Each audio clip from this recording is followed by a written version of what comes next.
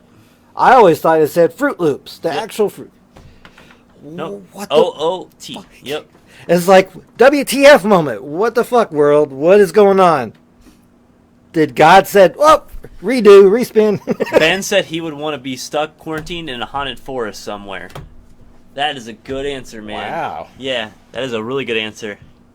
Who knows? So Well, I didn't get a chance to when we talked to Dave and Randy last night. But remember, like, was it now 3 weeks ago? I was up in the room in our own house. you saw something and you ran down. I saw something unusual, like lights and one weird, nothing normal, not a drone, nothing.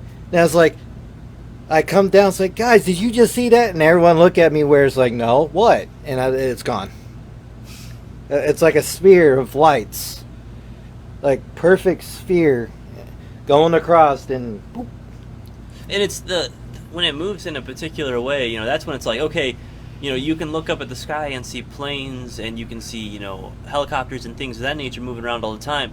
But when you see something actually moving in patterns and everything, it's a strange thing to watch. Ben says, I have a lot of deja vu moments, but not really Mandela effect moments. And some, you know, think that deja vu is your mind trying to interpret things and like try to like come up with scenarios, situations, and you're remembering something that like maybe something similar, or it could be an overlaps of remembering something that happened in another life or a parallel the past universe. life. Yeah, a past life or a parallel Well, universe. universe, Yeah, yeah. exactly. And that's one of the other things we talked about at the beginning of the show, or earlier in the show, is that, you know, the biggest scientific explanation they throw out, or the scientific theory they throw out at Mandela effect, is the potential of parallel universes with extreme events possibly being able to overlap. You know, Overlap and so disrupt. it's a theory out there, and it's not just something in the paranormal or like the you know, it's a scientific theory. You know, so it's not- interesting to think about. It's not Superman taking the Earth going, we're going back in time, we're going to fuck shit up. Nah. Yeah, we need Superman. He'd be awesome right now. Yeah, he kicked this virus ass. He can take it, other than as long as it's not kryptonite. Yeah, if it's a kryptonite based, well, yeah, shit. It's We're even gonna take out. screwed. Yeah, even Superman's gonna be in the hospital. But Yeah. yeah, we hope everybody's doing good. Hope your families are safe and stuff. Yes.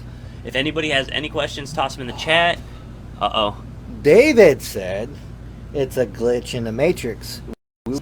And that we've talked about simulation theory. Simulation theory. Yeah, simulation theory has been talked about in multiple different ways. And just to talk about Mandela effect and simulation theory, because I'm well versed in simulation theory.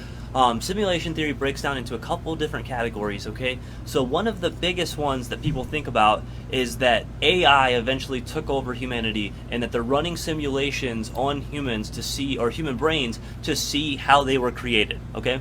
That's one thing, you know, like robots and AI taking over. Another big one is it's an alien race observing and seeing how humans interacted, how they were, because they want to see how our, you know, history progresses, how we interacted and everything, to learn and maybe to help progress their species, because they're already so advanced. They want to take anything they can to learn and possibly anything like that, you know. Right. There's ones that it's a government organization that's, you know, controlling minds to make sure that they can power something. There's even references to sometimes So the are Anunnaki. those actually cell phone towers or re-altering our minds? Receptors. And there's references to the Anunnaki and potentials of like being used for, simulated to use to, not necessarily simulated, but we're being used to like mine gold and everything like that, and that's the main purpose and stuff, because there's so much gold collected in the world. Like, there's just massive reserves of gold and stuff like that. It's something that people hoarded for so long, Makes sense. So those are all my little rants on simulation theory and some tie-overs it could have with Mandela Effect. Because I was just thinking about that when the Mandela Effect, because it could be that simulation or like the Matrix. Yeah. 2006, where there used to be the other bandit house past that curve of the word. Ben just asked us one of my favorite questions. Oh, here we go. Uh-oh. Go ahead. We'll save Helltown for another night, but go ahead. And to Randy's answer real quick, yeah. He's talking about the Helltown area. He says it's very squatchy out there. Hey man, we got to go to an investigation. Just squatching out there, just a nice like late night, early morning hike, whatever you prefer, man. Randy, I love going out. To I that did stuff. see some unusual footprints the other day, and they were very huge. Getting to Ben's. Okay, thing, let's go to Ben's. What is your guys' take on crop circles, aliens, paranormal, cult? It makes me think of when I was younger, the movie Signs came out, and some people crap on it, and I'm a horror fanatic, and I still actually like enjoy the movie, but it made me think a lot about it, because I lived in Cornfield Central, I lived in, middle northeastern Ohio, so it's just like cornfields galore, and I was literally watching that movie for the first time with a cornfield to the left of me, and it scared the crap out of me. Now, to answer your question, I think there could be a couple of things. If you were an alien or something like that, and you were flying around in high speeds to different locations, and you wanted to communicate quickly, a crop circle could be a good thing. I think a lot of times it's cult activity, though. I do like the idea of cults, like a cult of people. Yeah, they're usually better than that. Especially with the progression with internet and everything like that, could be just pulling these massive things to try to either communicate with each other or just as a complete, just like F you to all the people and stuff. Communications to the cults. Yeah. And because you got these these aliens with the technology in these things, why would you land in a crop field? Also, too, the one other theory that I've thought about that could be interesting is landing patterns for certain alien ships. So the circle could actually be how that specific ship, and with the whatever propulsion system they have, that could be how they land. I don't know. It's another thing I've thought of. Now, obviously, until... Oh, and the Men in Black. Let's talk about that for a second. Oh, the Men in Black. Here we go. now, there's a lot of different theories that surround the Men in Black. Do you guys think the Men in Black are a government organization that are trying to cover up alien stuff, or just any kind of reports of that kind of stuff? An alien organization that uses the guise of humanoid creatures to try to cover up their own interactions on Earth and everything like that?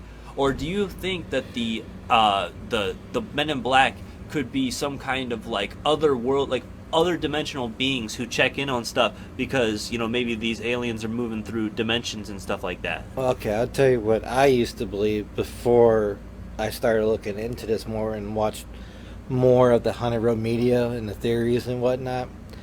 I don't think it's a government agency. I do think it's like an alien agency here on Earth that dresses up or has disguises like humanoids to cover up anything alien related. Do you remember that video I sent you of the security camera footage where the person... Okay, so there's this video, and I'll find it and I'll post it up tomorrow for you guys on Facebook. Don't worry. It'll probably be up around like 2 o'clock. I've been trying to post around that time.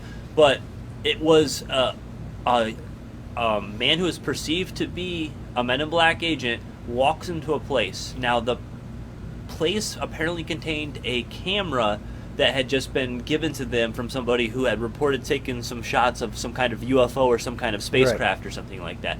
So the man walks in the suit, and like he's talking to the lady, and immediately you can see the lady get kind of tense from the conversation.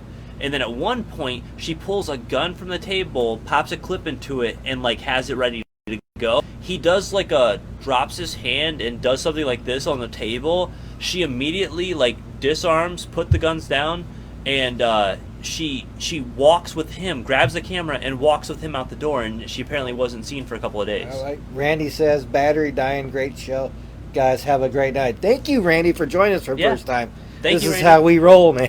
And now that I see you on there, I'm gonna make sure to send you a friend request. I was trying to find you Yeah. earlier, but I'm gonna try to send you a friend request Yeah, to my well- account so we can interact more. Yeah, we can. I'll send you a friend request too, Randy, from my personal page. Yes. So thanks for joining. Thank you, sir.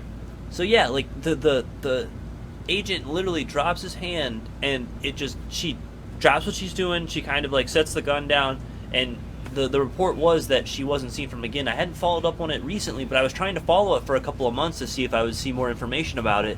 And it's like it's so hard with some of that stuff, and especially when it's not in you can't follow like different news in your area to see. Oh, David says, had an encounter with a men in black. Remind me to tell you about it at the camp out. Okay. Yes, I can't wait to hear that story. We got lots of stories to share, and I can't wait to hear your guys' stories. And I'm the as same well. way, man. There's some ones where it's just like I don't know if I want to just share that with everybody because No, there's no, some no. of those ones that are very weird. But some of those are very weird. You're right. We were by the train tracks and we had a medium guiding us to the top. That was from the one you were talking to that Jason knew from Jason from Paranormal Den knew a medium. Yeah, and what That- was the location we were at? That was the deep lock. Yeah, the deep lock one. Okay, so while we were at deep lock, we had a medium who was picking up things and like picking up signals and led us up to the top, and they led us up to this area where they think somebody. Now that I think about it, it's close to the Helltown area of that park. And a train passed over while The we were out train there. passed over Yeah, I while have we were- video of the train passing over us and everything. And see, I told you that area in particular, there's a lot of haunted It's a hotbed spots. of activity, It's for a sure. hotbed of activity. So don't always believe the legend. Just go research it, speak the truth, investigate for yourself. Is the area haunted? Yeah, it is. But it's not necessarily the legend that people are freaking out about, or those false video things and whatnot, making it all scary and whatnot. Come Let's on. ask this question real quick. Has anybody had an unexplained experience after a family member or friend has passed away where they thought they were interacting with them? You know, I know a lot of people say that after a person has passed, you know, they feel like, oh, this person contacted me. Oh, no, this person, like, definitely was, I felt their presence. Oh, the animal was acting weird or the kid was acting weird and stuff. Well, I know And I've had stories. We've talked stories about it before. Oh, yeah, where, we've like, had stories. I believe that, like, my grandpa was watching over with me at one point. You know, our cat, when we first moved out of that area, was, you know, and he passed away when I was young. I was about 2 years old or so. And, you know, the cat would, like, look at the corner of the room and everything. It was like he was just sitting in the corner with us and stuff. So a lot of people have that, that kind of family or friend tie where it's just like, oh, no, they were definitely talking to me. Tracy Glover says Phoenix Forgotten would be probably a movie you would enjoy. It's about the Phoenix Lights, the alien lights. Oh yeah, the Phoenix We Lights talked is a about great that story. before. Yeah, we've talked about it in a couple of different things, but I've never seen that. So I'll have to check out that Phoenix Forgotten. Thank you. Oh yes, thank you very much. I'm gonna go ahead and screenshot that one. Oh real yep, quick. I'm gonna screenshot. I've been trying to screenshot certain things so I can definitely make sure to go back and check it because it's easy to check my screenshot folder. Yes. That's why I do the chat on the phone so I can still interact. Well, you just know? like he said, if you think a family member that recently deceased come visit you, and I've had the story where from my stepsister where she lived with her grandpa with her two, at the time were very young, 2 and 3, that she felt the presence and didn't know at the time. It probably was the day after that he did pass away in the house, but scared the boys, and the boys thought he was a monster, but no, it was him checking on him before she told him, I don't want go be with grandma because grandma passed away not like a year before, and nothing after that. He was just making sure they're okay before he was he's given permission to go move on. I don't know if David's still here. He's probably not, but I've seen some of his videos where they try to help people go towards the light, which is a very interesting thing of doing things as well. All right, I'm gonna read something from Charlena real quick. Go ahead, you read that one. Okay. So she so this is from Charlena. She's in the chat there. Said lived in Long Beach, Cali as a kid. Dad out at sea. Mom started yelling at us for breaking Dad's old spice bottles. We didn't, and the old spice bottles was, you know, they're strong. Yeah, so like, Oh, yeah, they if were. anybody who knows those old thick, you know, glass bottles. I those are remember amazing. those. Yeah. Mom got a call later that my grandfather died, and he also wore that. So whenever she's, like whenever he died, he was He interacted wanted by this- those spice He bottles. was trying yeah. to grab the spice Yeah. bottle, and they broke. Or he was trying to tell him, "Hey, I'm here." That's very see. Yeah. They do. It That's does amazing. happen. It does happen. We've talked a little bit about disruption of Native American grave sites and things of that nature, but like people have talked about like sarcophagus or sarcophagi or whatever the plural of that term is, The mummy being sarcophagus. taken out of different areas, and being moved around and disrespected and things of that nature, which they have for a long period of time and everything. But some people have been talking about that with some of the recent activity with some of the virus, with some of the negativity in the world and everything like that.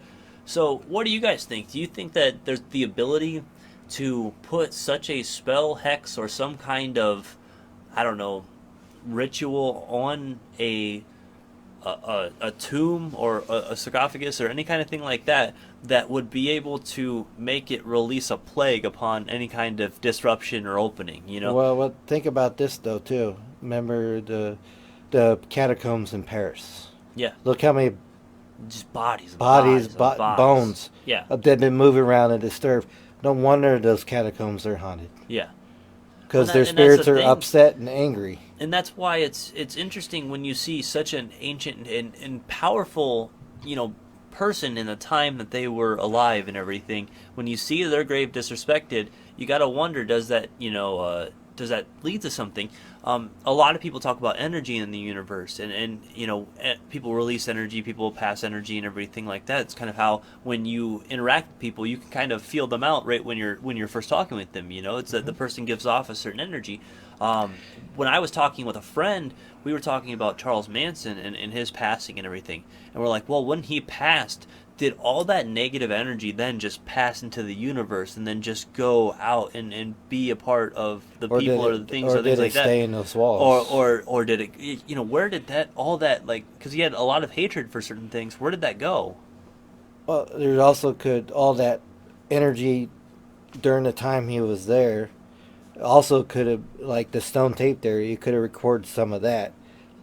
But his actual energy, that is a good question. But the energy he let off when he was in time in prison, Yeah. and that stone tape theory where the walls record whatever's happened in that area, Yeah.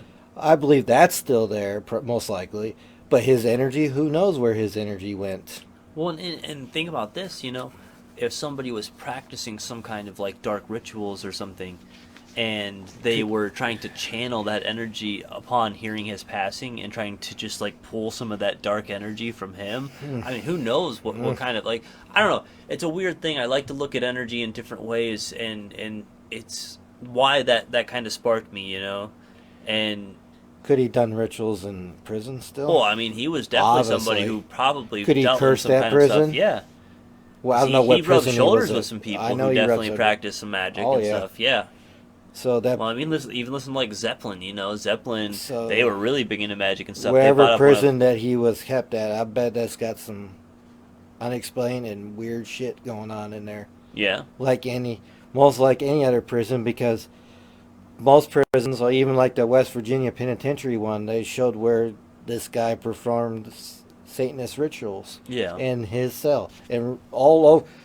It was beautiful Yeah. how it was all over his walls, because he took the time and did it. But he probably cursed that place too. Then you got the mound across the street from it. Yeah. You can On draw top energy of from that- that. Yeah, you can draw that Look. energy from that. Yeah. That's why I keep saying, yes, like I said, I compare OSR with West Virginia Penitentiary. West Virginia Penitentiary is probably twice as OSR, but OSR is still haunted. A lot of bad stuff has happened in those walls. Yeah. But you got, in the West Virginia Penitentiary, they had where the executions and the hangings and lethal injections and the gas chamber. Yeah, but they don't have Shawshank Redemption. No. They probably could have filmed it out there, but They it's- could have, but they don't have it. We have Shawshank Redemption. yeah, So, we have Shawshank Redemption. We can claim that. Yeah. You got a nice picture of Morgan Freeman. Yeah. Tim Robbins and Morgan Freeman. Oh, yeah, that's right. You did. what is some story that you feel where you felt like some kind of like creature, some kind of otherworldly presence, maybe just a spirit, or even like something nice like an ancestor looking over you or something like that. So some kind of thing where you feel like somebody was watching over you. Now, Chris, why don't you talk about like the feelings you had? We talked about it a little bit. Feelings you had before you even started doing any paranormal investigating, where you just always felt like something was like right over your shoulder or like always watching you. Oh yeah, that was back in because I originally from Indiana, but it was like 10, 15 years ago. Me and a group of friends used to go to a lot of Ann. Abandoned locations. Oh, What's hello. up, Tracy? Hi, Tracy. Yeah, I forgot. I just saw that. Anyway, we went to abandoned locations, crybaby bridges, cemeteries, abandoned schools next to cemeteries. Yeah. An old school in PA that's like, imagine a big old hill out of a movie, a creepy old driveway going up and trees are surrounding you at this old school.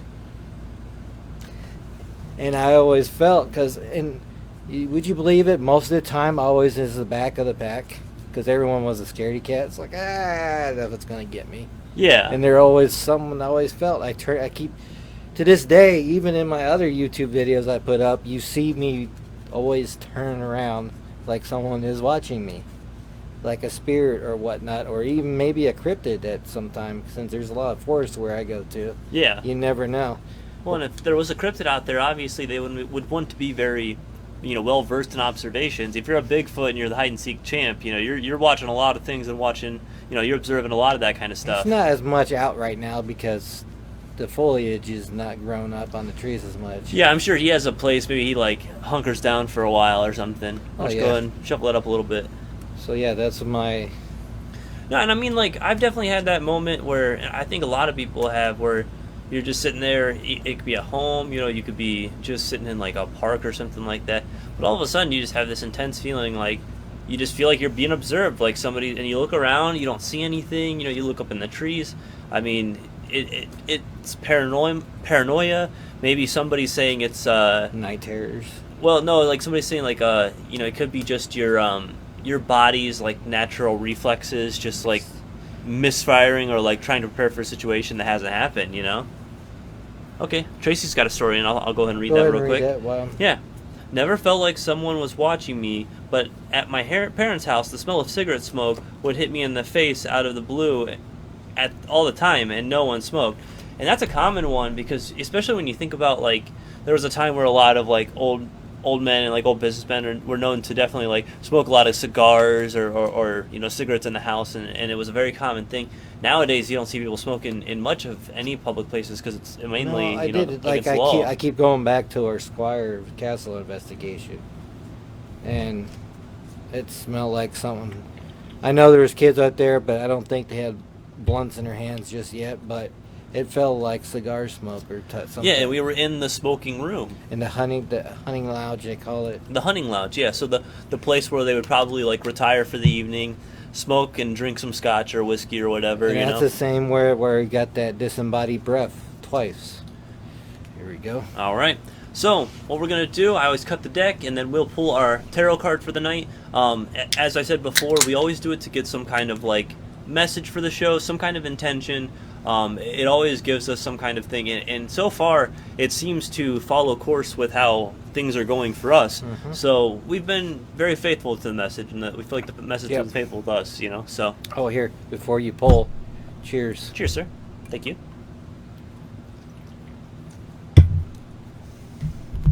All right, let's go ahead and pull this. What is it Cool. today? It is the Eight of Cups in the upright position. So I'll go ahead and pull up the meaning. We always talk about the meaning of the card, and then we always discuss what that might mean as a message for us and for the show.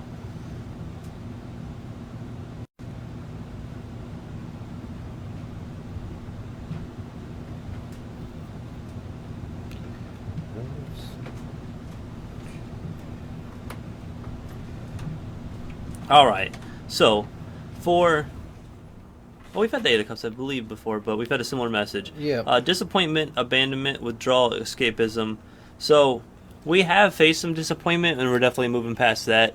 I I don't think we have too much going on right now with that department. Maybe it's just a reminder of what was, What was? So Yeah, don't forget where that yeah. rough, So that in the rough Eight of week we had. Cups, in the Eight of Cups, a man walks away from the Eight of Cups, standing in the foreground. The cups are arranged in such a way it looks like one is missing, a sign that emotional fulfillment and wholeness is lacking.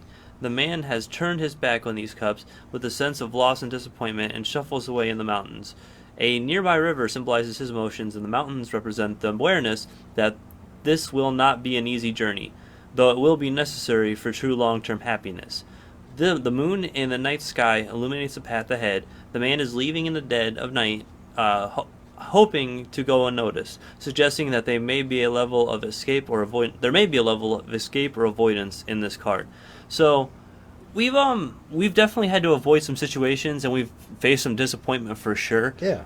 But nothing that a young show or any kind of young thing, whether it's any kind of project, when you first start something as simple as doodling or something, just like at first you're like, everything you draw is like, oh my god, this is kind of terrible. But after a while you're like, I kind of like that little doodle. It kind of makes sense because we'll talk about this later on the show.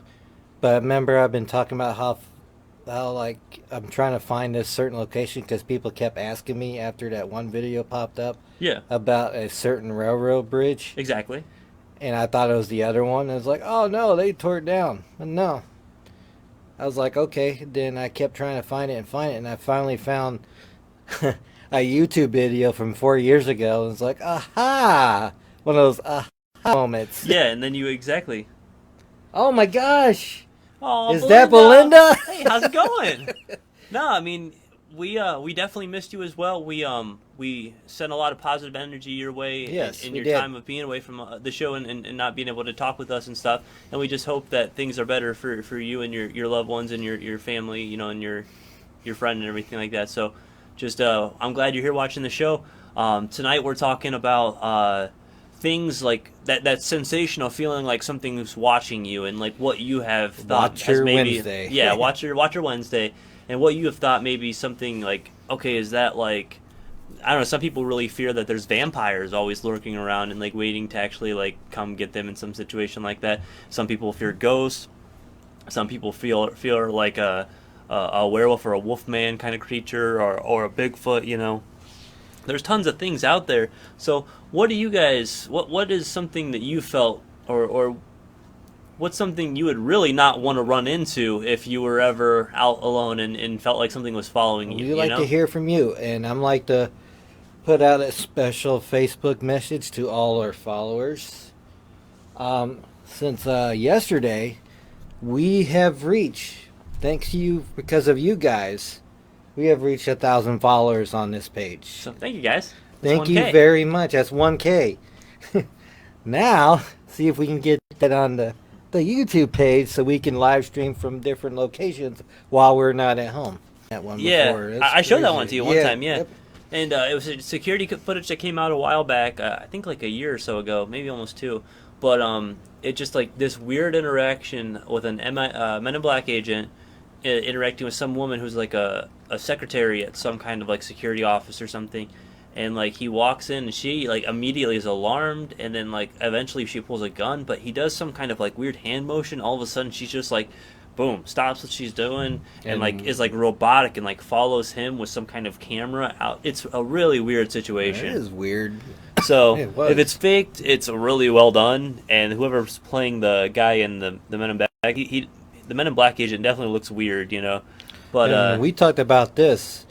I think they're more in, say, alien. Linda, I'm glad you saw it. Yeah, aliens that are here on Earth protecting other interests of aliens, alien government or hidden, not necessarily the military, but I know the military has their own. Maybe they both have their own. Think about that the alien nation does, or the government does have both. Then aliens have to disguise more, and I don't know.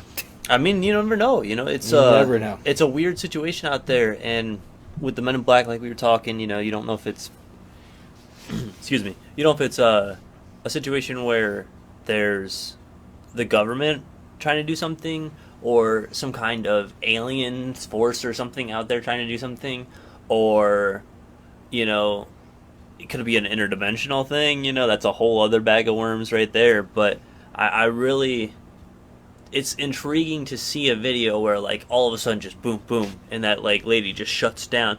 And like I said, if it's faked, hey, they did a really good job and they definitely have me puzzled, you know. Mm-hmm.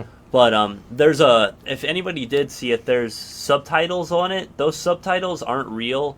That the video I found of it, I couldn't find the original one. I found Someone added subtitles. but somebody to it? added subtitles of like, it's like the guy's like saying like something like immortal or something like that. And it's like, I don't believe those are actually, like, nobody, the original video 'Cause there didn't wasn't have a- audio, because No. how the video originally popped up is it was a man who was claiming to be a security guard at this place, who with shaky breath was like, you know, like, look, I'm just gonna record this real quick before anybody can delete from the hard drive.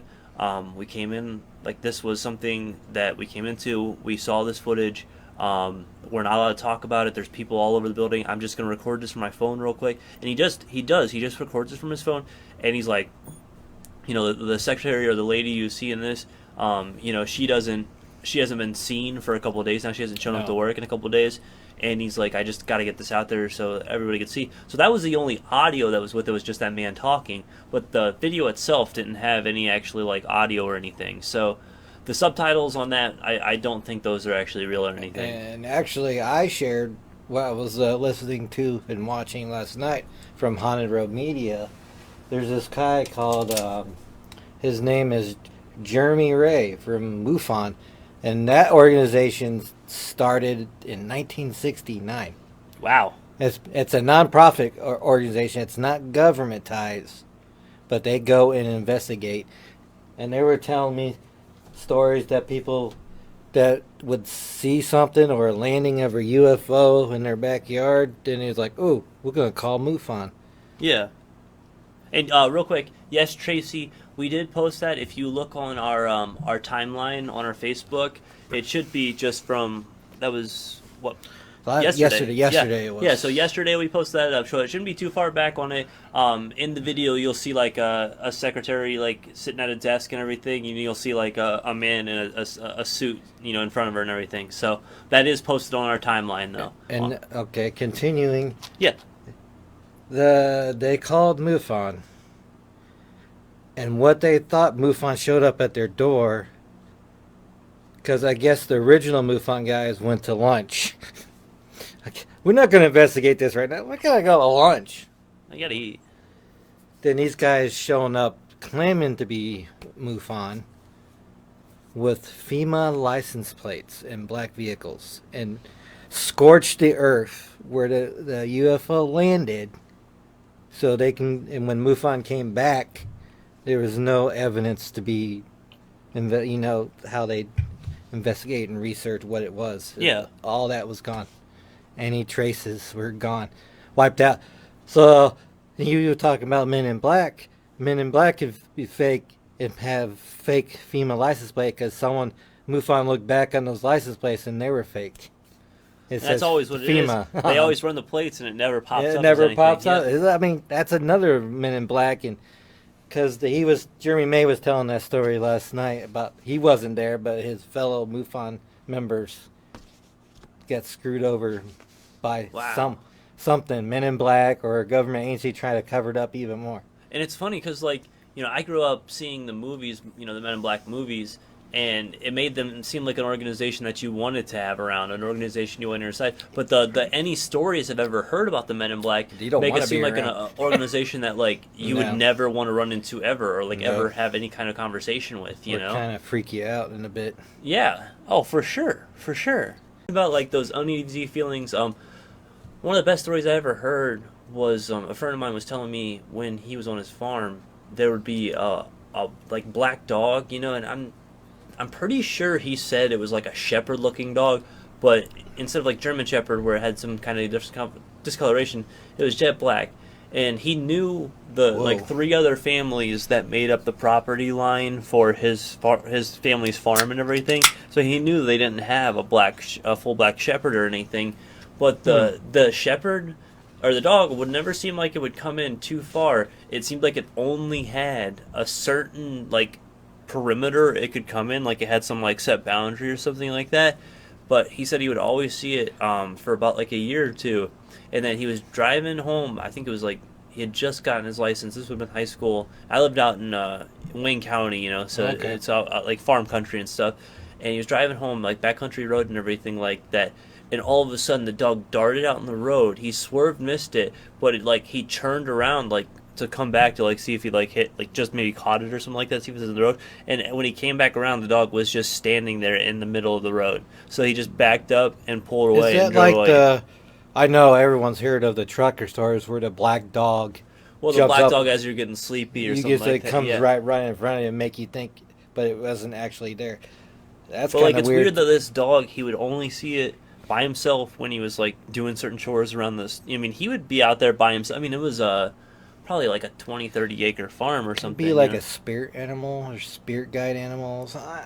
But like the fact that it tried to run him off the road is really weird. You know? Yeah, then that wouldn't be much of a spirit guide, would it? It's like, you're going off the road. Get over there. So I walked the abandoned tracks, and I finally found this railroad bridge that's been there since what? Well, I figured 1909. 1909. 1909. And back in the past, we researched the Jate paper mill area, and they talked about the railroad bridge. Well, there used to be two in that area. One was tore down. So we thought it was that. No. It was this one off the abandoned tracks. It looks something out of a Hills Have Eyes movie. But I know I walked through there fast because I was excited. But I could feel a lot of sadness or someone was watching me. And that's the place where we're going to go try to investigate. Try at night. It's going to be probably pretty hard. It's probably more creepier, but because the angry geese at me there too. They were You don't angry. mess with those geese. You don't mess with those geese.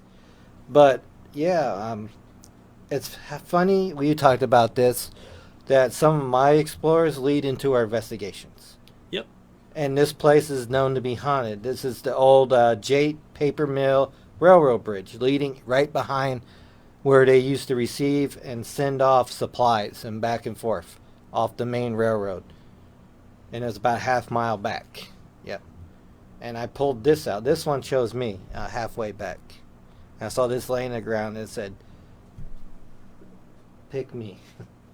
And I asked the spirits, if it's okay, I take your relic home so I can remember you guys. And I'm pretty sure they were okay with it. Now, before I brought this home, it stayed in my car till we're able to cleanse it. And I will turn that over to Tylor. He came up with ingredients, cleansing it before it came into this house. Always cleanse your relics before you bring them in your own home. I don't care if they're negative or not. Please cleanse your relics if you bring them home. All right, Tylor.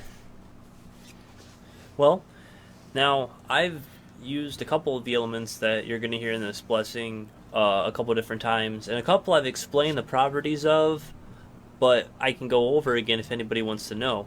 But I used some Palo Santo, so I used a full stick of Palo Santo, and that's always a good blessing agent. It's a very common thing. It's very cleansing and is good to just release any kind of like negative attachment or anything that would just want to be harmful connected to that. I used white sage. White sage is a great blessing agent. Also, it charges energy sometimes, so I felt if used alone, it can almost kind of be a negative effect sometimes because it could charge whatever you're trying to cleanse, and maybe backfire on you. So I always use it as just kind of like a way to boost whatever I'm using. Then I chose some elements that I felt were more from the natural side of things because the J area it's out in the it's out by the woods and stuff like that with all It's the close flowers to and the stuff. old Boston Mills. Close to actually the Helltown legend. Yep.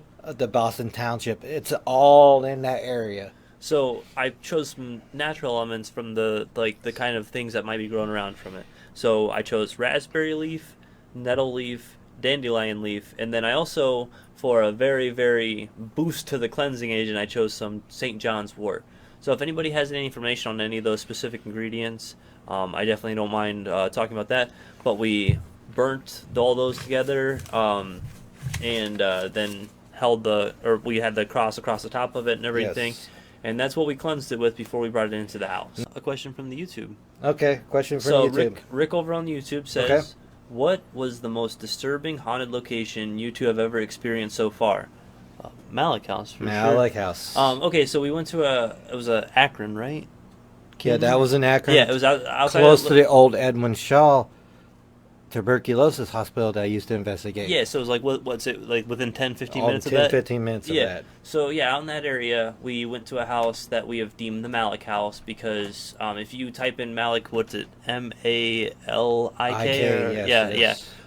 It's supposedly an old demon or something like that pops up in 2 or 3 different religions, I believe. Something we'll post later on because we'll post an actual We'll link to it. refresh our But memory as we go. You can also look on the YouTube and on Facebook at some of our Malik House investigation stuff.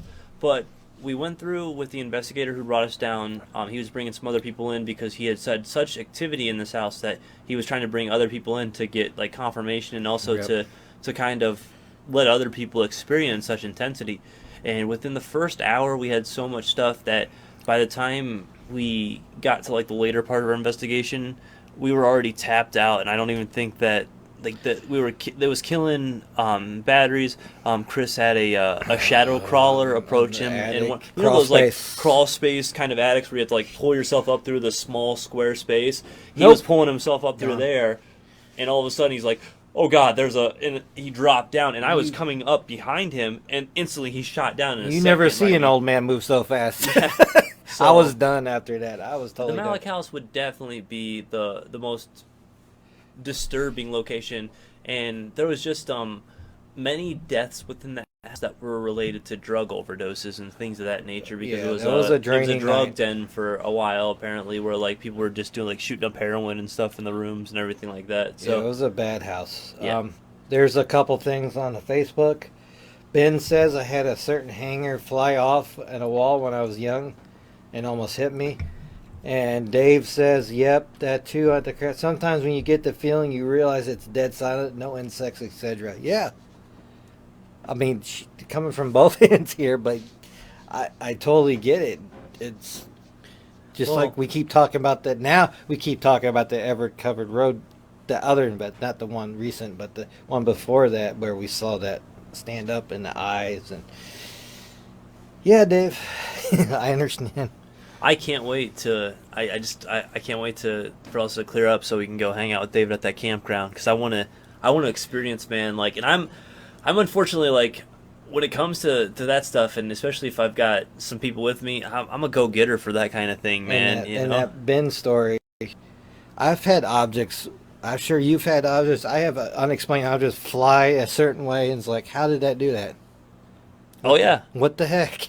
Why? Abby and I were having some objects in the room when we first moved into the house that we couldn't put them on certain shelves. They would just fall right off. And, like, they're pretty secure bases on these objects, and now the places they're at now, they haven't had any problem, you know? It was just like, maybe the spirits didn't like the decorating.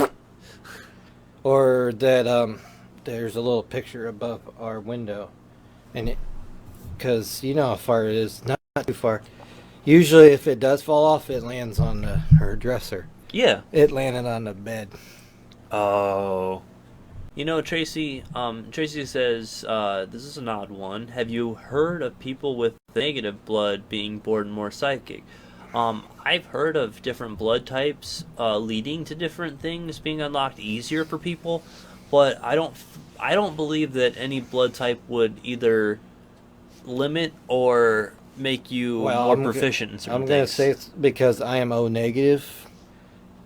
Maybe not necessarily more psychic, but it makes you more sensitive. Yeah, more perceptive and more stuff. perceptive and sensitive because, like I told them about why this started, it's because of my explorations, and I always felt something was watching me, and then since something was always watching me, and noises and voices, and yeah, so I mean that's a good point.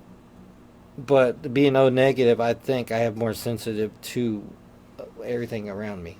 That's very interesting. Now that she brought that up, I mean, because I'm glad she brought that up. See, this is all the stuff we like. You bring stuff up, and we like to relay it. And I already know my blood type The tarot, it's the Six of Flamingos. That's why it took me a second. Sorry, I'm not as familiar with this deck, but I've got to figure it out. So, and it was in the upright position, so it's just perseverance and pushing through obstacles. Hey, Joe, you want to be our moderator? Because everyone loves you, man. First, actually.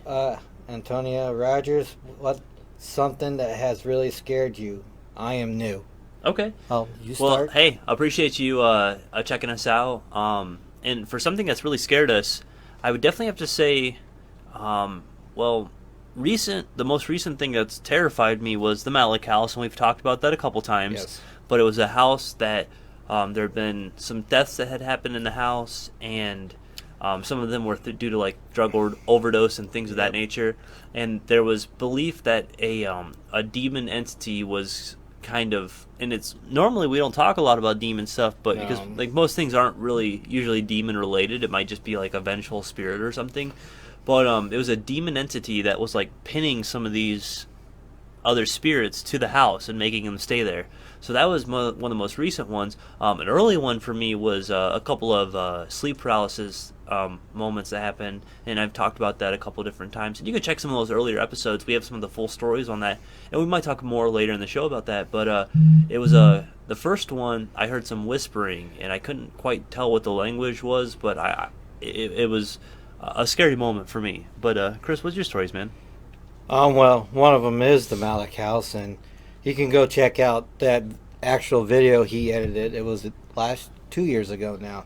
Like a year and a half ago or so? A year and a half, yeah. almost 2 years, we investigated that house with Jason from Paranormal Den. Shouts out to him. Yeah, it was very terrifying. You'll see me at one point, because it's one of those attic crawl spaces. And I look up. Of course, at this point, the camera got, because it must have drawn energy. But I saw like a shadow crawler, just a shadow crawler coming right at me, and it's like, I'm 40 years old. You want to see this guy jump down like that? It's like, oh, I'm done. It's on the big YouTube video of the Malik house. And after that, I was done. You see me drain the rest of the night. I think we all were drained, but we cleansed ourselves before and after.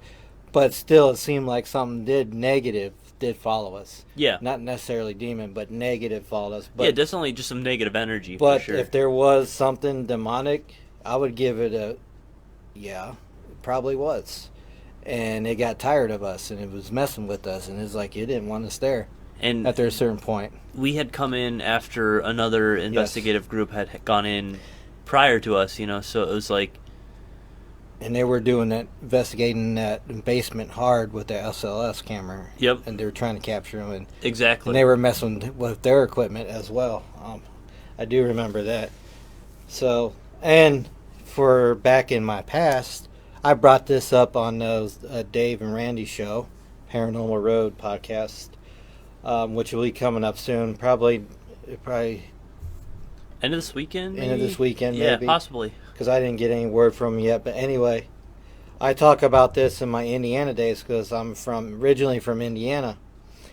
It was pretty much you park, and it was in Amish country, just right across on the other side of Ohio, from Indiana to Ohio. There's Amish community there. You park next to this farmhouse in the big tree. You blink your lights 3 times. And what's supposed to happen is this light shows up like an old school lantern, like someone looking for their lost kid. And one night, and it was with 3 others, and my stepsister was with me at the time too. She has something about drawing that stuff too, just like Erica does. I gotta point that out. But this ball of light, for no particular reason, followed us for a quarter mile down the road. And we were in a car. Just a ball of light, nothing else. Then it's gone. Poof. That's one of those moments I go, what just happened? It's one of those, holy crap. You can't explain it. You can't debunk it. It was light following us from behind. Like this. Perfect sphere of light. That's crazy. So, yeah, those are my 2 stories. That's a really good question. Thank you for that. That was a very good question. And what I was going to get into, unless we have something else. Erica said this once this is all over, I'll definitely be there. Don't worry. Okay. Okay. We're not worrying. We just want you here. Damn it. We'll Skype you in if we need to. We'll get that all taken care of at some point. Antonio Rogers, I will go check out this stuff out. Demonic is scary. Feel bad for the trapped souls. You know when you're done and out. Yeah, and that was one of the moments all three of us were. We talk about Erica. She's our other investigator. And she was at the Malik house. She was. All three of us were there investigating, and we were all drained. It was the most drained of any investigation. The next one will probably have been the Everett Road Covered Bridge because we were out there late. But yeah, we was out there until like 1:30, 2 o'clock in the morning. Then the supposed cryptid that I was watching over us. Yeah, we saw some eyes coming out of the woods. It was like at a 3 to 4 foot range, and then it kind of like postured up and seemed to be over like 6 to 7 feet. We didn't stay too long after that. Yeah. That was another kind of moment. Yeah, for not sure. Just spirit wise, just like the unexplained cryptid wise. Because we had a deer early night, and they have different colored eyes. Very different eyes, yeah. And they were on the ground. He was eating, chilling. This guy, like you said, stood up, was on his knees first, and Tyler's a tall guy, and stood up, seemed like we passed him with these red eyes, and just stared at us for a while. Then we just backed off. Yeah, we definitely we walked away, and yeah. we didn't stay too long after that. We given the reins over to you guys. We're still going to talk about some stuff. If you're going to type a story note, we can talk about some of the stuff that we got in, and we can show off our shirts. Oh yeah, yeah. Let's do it. Let's do it. We I've been following this company for a while. I picked up some stuff from them, but it's called Cavity Colors. And again, we're not sponsored by anything. We just pick up stuff from companies. No. Like to give them a shout out. But these are our new Cavity Color shirts. So I got a Krampus shirt. He got a I Know What You Did Last Summer Southport shirt. Slasher. Yep. So because I'm old and I remember this movie. So yeah, it's just a couple of things, you know. So we got a couple new things there, and as we were talking about it earlier, we got a new flag coming up. It's actually an interpretation of a Blackbeard flag, you know, Blackbeard the pirate. So yeah, we just got some more stuff filling out that. We actually got something new that'll be popping up over here soon. Yeah. So keep a lookout. You'll see some changes. We're just trying to keep the studio fun and interesting. Well, we'll throw that out. Remember that? Oh, and for all the people that watched us on a regular, I'm wearing something that's not black. It's amazing. I'm like, okay, continue. So yeah, that's just a couple of the changes. One of the other things we actually changed is we've been talking about it, we picked up a pendulum set. And this is, it was sold back in 1953 as, yeah, it's a very old one. It was kind of sold as like a board game, you know, it was kind of like, you know, you'd play it at parties and stuff, and it was used to like talk about different things, you know, maybe like relationship stuff. Yeah. Some people would use it to like try to determine the sex of their baby and things of that nature. But it's a new pendulum set that we got, and you know, no matter what, it's still a pendulum set. It's a communication tool, and it's not on the same level where like it's like a seance, like a Ouija board and everything. It's a whole different thing. So I'm gonna just walk around and just show a couple elements of that real quick. And shout out to he's been with us for a few shows, John Cassidy. He also has a YouTube page, but he gave us the idea because he's actually got one in the mail today, and we were talking about it. Yeah. So is that?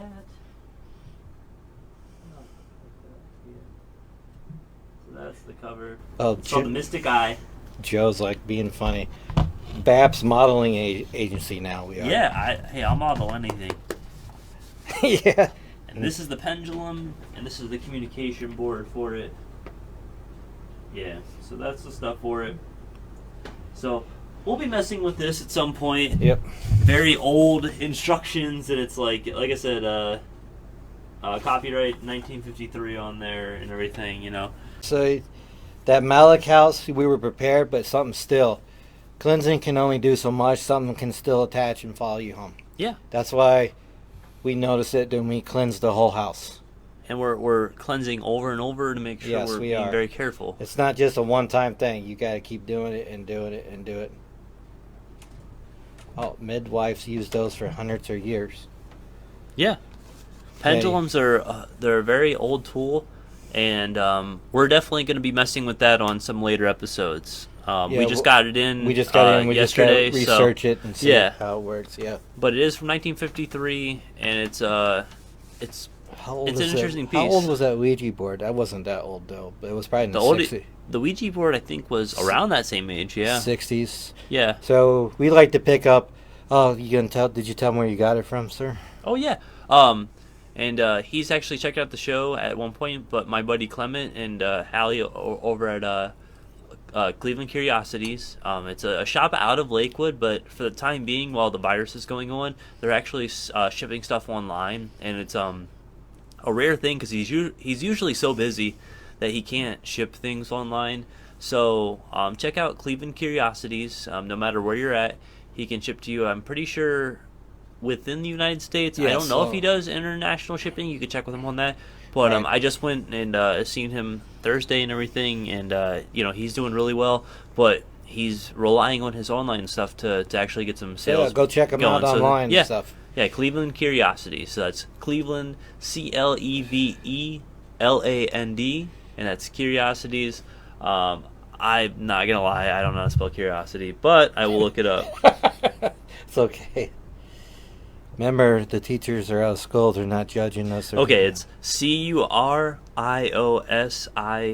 CURIOSITIES. So yeah, I'm sorry, I didn't do well at spelling tests. Veterans, and we learned some pretty cool history in our area, actually. Yeah, one of the people we gave a shout out to, Chris, went out on a small investigation in our local Bennett's Corner Cemetery, and he was, while he was going, it wasn't even anything intentional. I just noticed it while I was watching it because I wasn't able to go out that night.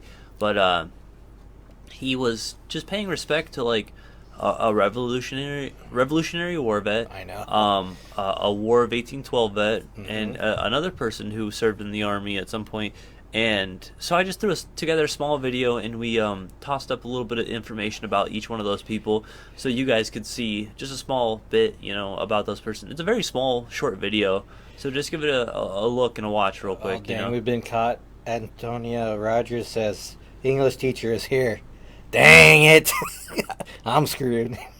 Okay, Tanya, yeah, Tanya, Tanya, okay, just call me Tanya. Yeah, Okay, Tanya, thank that's you. Cool, yeah. All right. And Tanya says 53,000 people wounded or killed in 3 days. Yeah, it's 3 days, man. It's a very and to think of the medical practices at those times We're too. very rude and Yeah, it was or very they were much like, short. all right, bite this, drink this, and let's take this off. and people use makeshift in their own houses and tents and or they were short on morphine and whatnot, because I know people that survived or got wounded were hooked on that morphine.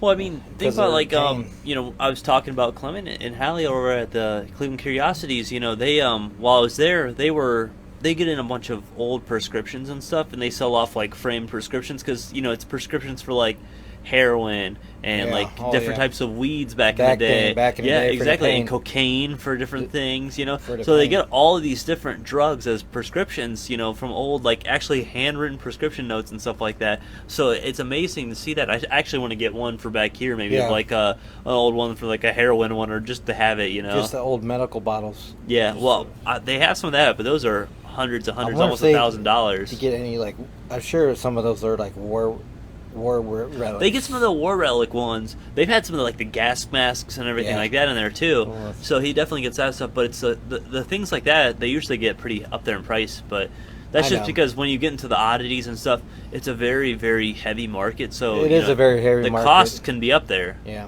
Shows, they had the Paranormal Live shows yesterday. I mentioned in the chat room black-eyed children, and someone had experienced across the pond. Yeah. Very creepy. Very creepy. Well, it's if anybody's not familiar, the black-eyed children are they're they look normal, like normal children, but they're just very deep, hollowed out like eyes. Yes. And they are known to approach doorsteps and things of that nature. They'll knock on doors, and they want to try to either lure you out of your house or try to gain access to your house. And they'll say things like, I'm hungry. But when you try to engage with them, like ask them their name or like where is their mom or anything, they just say like the same things. It's almost like a Don't a let 'em very, in. very limited mentality, But if you let them in, apparently they take like everything. They take you, your family, anything like that. There's been rumors up in the Helltown Legend area up there in Boston Mills, above Black Eyed Children. Yeah. And in one of my videos, you always see me turn around, so make sure those not following me. And one of the things I always worry about whenever I'm out there is mirror men. And if Oh. you've never heard of mirror men, it's You a told me about weird this. phenomenon where you see these three, like they're in similar suits, like a black suit, but they're like three like white, like very pale creatures, and they move in the same exact form. And like a lot of people see them on like hikes and stuff like that, and they show up and everything, and you see them from a distance, you can see them close up, whatever happens, they don't directly interact with you, but all of a sudden you lose, like, people usually use like 10 to 16 hours of their day, so like they might like all of a sudden come to, and it's like the middle of the night and they're still in the woods somewhere, and it's like way different than the place they were before. Holy crap. So these mirror men are a weird phenomenon that I've researched out. Joe's like, being a resident jokester. This is the geese for yelling you to slow down. Oh man, those geese, they'll just mess you up no matter what. They didn't attack me. They floated back and forth under the bridge. So they're... Yeah, I have that video on my other YouTube page. It's pretty hilarious because I was so excited. It's like, I was like, just minding my own distance. It's like, I'm sorry, guys. I'm just here to film and take some pictures. They're still messing you up no matter what. It's funny because I also, in the town of Jate, I also saw 2 deer crossing the railroad track further down. And I was like, no, I seen 2 geese. Number 2 comes up a lot. Erica would know if she's still watching. 2 is like something that happens a lot. Sometimes we investigate in 2s. I mean, that number 2, I don't know why it's attached to us, but anyway. Hey, I mean, you never know what's going to be popping up there. Oh, and it leads us to some of the prison numbers sometimes. It always has a 2 in it. Yeah. Well, hey, don't be turning all Jim Carrey and the number 23 on me. You know? No. No 23. You're going to start, like, carving 2 into all the walls and stuff like that. Oh, that is my birthday in January 23. Oh, man, see? Yeah, I'm ready. He's gone, guys. I'm gone. Chris won't be here next show. I'm going to have to put him down. Sorry. Sorry. Making a drinking game of your live stream. Every time Joe makes a joke, we all do a shot.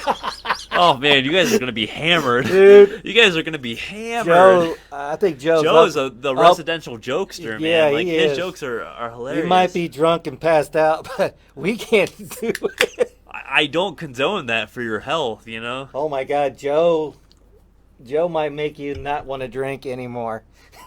Oh, man. That's hilarious. Well, you guys have been troopers. Let's talk about a couple of stories, you know, like, I definitely, I've been talking about some of our favorite stories from the field, and let's talk about the Mansfield Reformatory, you know, OSR or whatever, you know, OSR Reformatory, you know, it's like, it's a popular place, it's one of the most places, they filmed the Shawshank Redemption there, you know. Yes, no one can forget that. If you haven't Exactly. seen it, go see it now. Leave this page now and go see it now. I'm just teasing. No, please don't. No, I'm But teasing. they filmed the guys. Shawshank Redemption there, and parts of it, like majority of it there. We walked through that whole prison. We literally hit every floor for the most part that we could access. On you the know? other side, you can't get to the second level or the other levels. Yeah. But, yeah. Well, the most parts of we most could part- access, we accessed, and I mean, I literally laid in the beds of men who had been in prison for their whole lives, or majority of their life, you know, and I laid in the bed of a man who was burned in his Who bed. burned him? He didn't.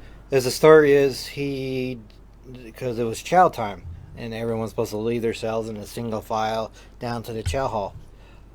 Apparently, he went back up, got a mattress somehow. Of course, it's probably easy to get matches and whatnot back then, and get a little bit of something like probably alcohol, and stuck himself between the mattress and lit himself on fire.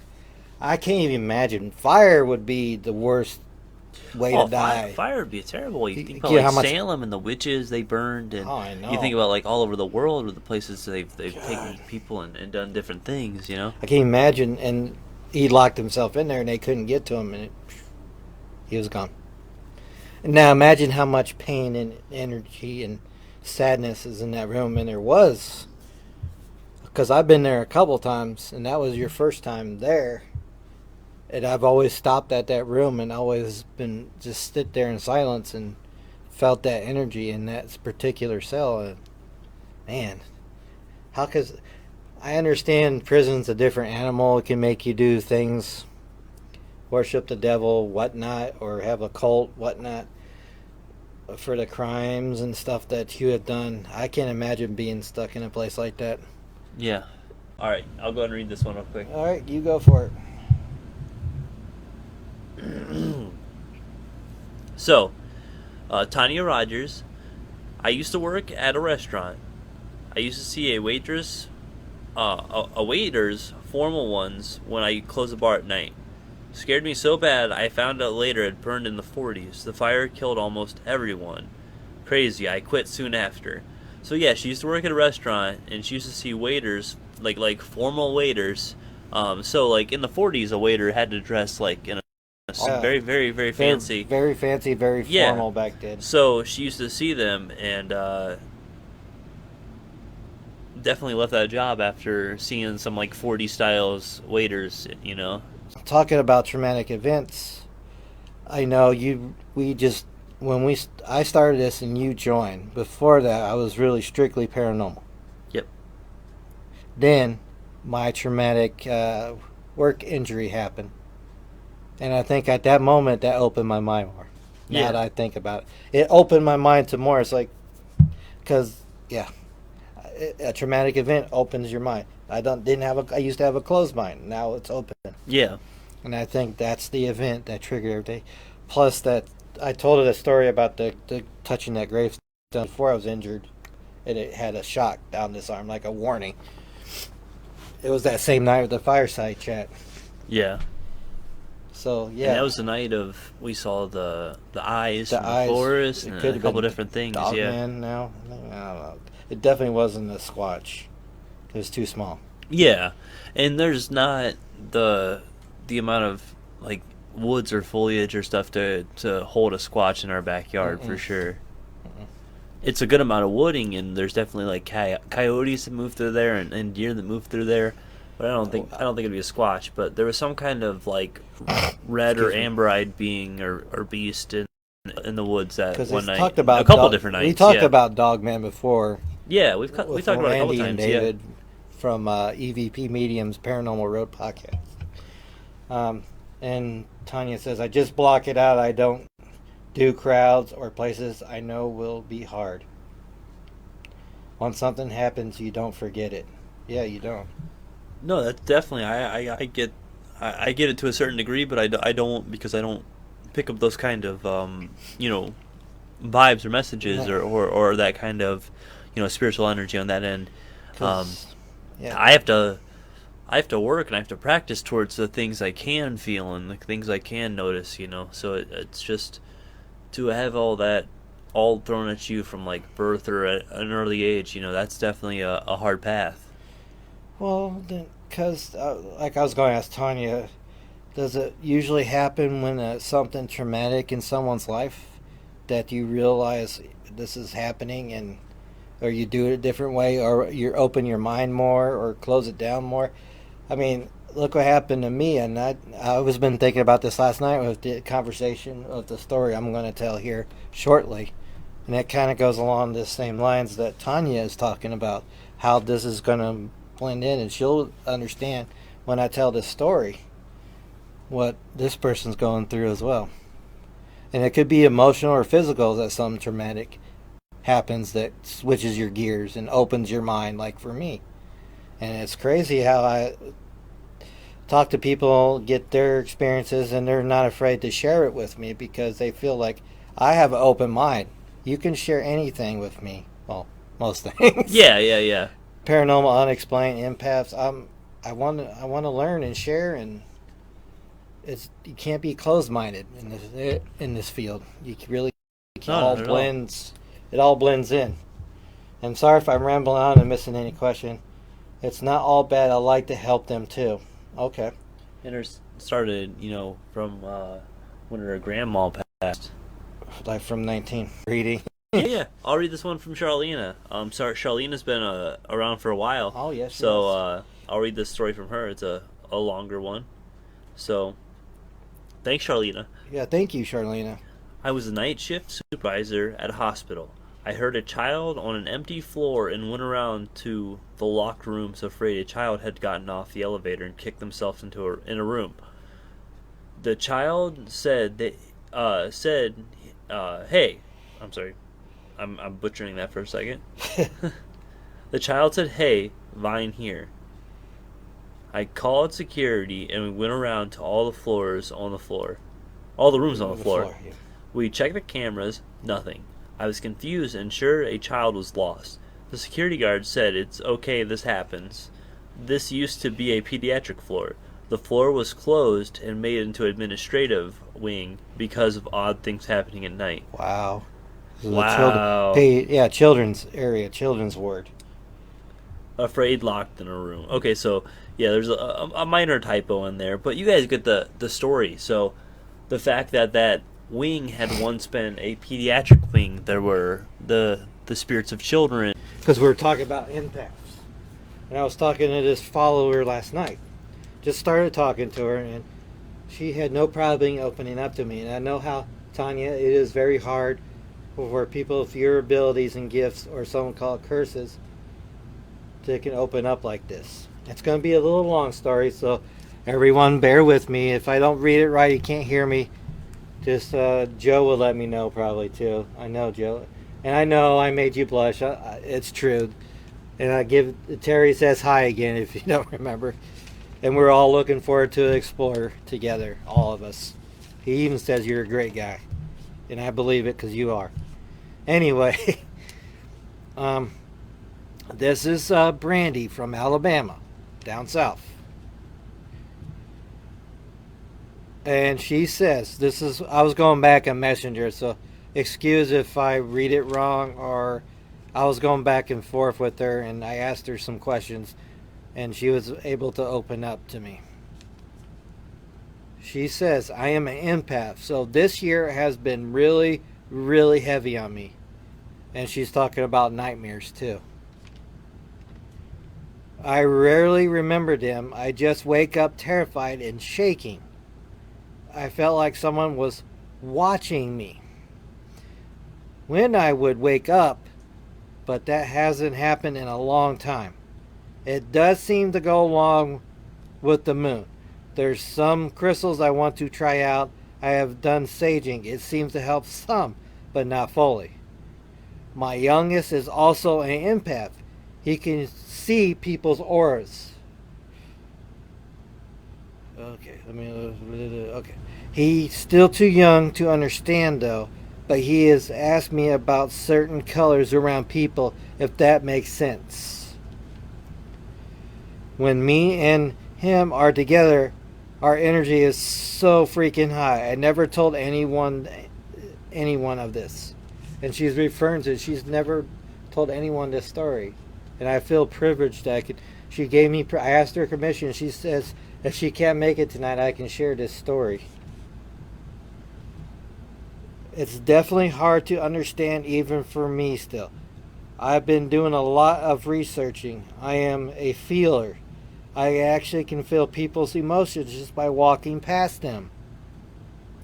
I finally learned to somewhat control that. It was hell at first. Apparently going through all the things I've been gone through set them off. I've always known something was there, but never paid attention back then. It got to the point where I had no choice but to acknowledge it and figure what was going on with me. She also has, this is interesting, she also has strong Indian genes in her. I think that plays a little part in it. Native American. Well, that's what she says, Indian. I'm sorry. That's what she told. I know, I'm just correcting. I know. Sorry. I'm just reading what she was. No, you're fine. Go ahead. I'm also a healer, which comes with the whole feeling emotions thing. My high energy attracts people, especially broken people. My calm nature is a welcome mat for people whose spirits aren't so calm, if that makes sense. I think that's a lot of why I've been through and stayed so long. I believe everyone can be healed, but I have learned to have. Oh, Jesus, man, maybe I need my eyes checked. I have learned that they have to. Where you at? I'm right here. They have to have. They have to have permission to heal in order to actually be healed, if that makes sense. So she tried to help everyone in the past, but now she lets them decide if they want to be healed. All right, one more page. Yeah. One more page, guys. It was a lot. It was a good conversation. Yeah. And I told her spirits are drawn to your energy, and she says yes. And I really let them drain me until I can't take it anymore. That's why I'm trying to learn how to avoid. I want to help, but have to protect myself and my energy at the same time. I'm just starting to learn how to block out certain people's emotions because they literally weigh so heavy on me I can't breathe. I think my trauma is what made mine to that point. I'm talking about trauma. I couldn't deny it any longer. It was so strong. I was so weak and I couldn't hide it anymore. I'm literally exhausted, especially mentally, because I tried to control it, but sometimes it's really heavy. Sometimes the energies refuse to be blocked out. And she says I asked her about meditation. She has to meditate with music. It's the only way I can block them out sometimes. So she's an empath as well, and I'm sure Tanya can relate to that. And Tanya says, she's Cherokee.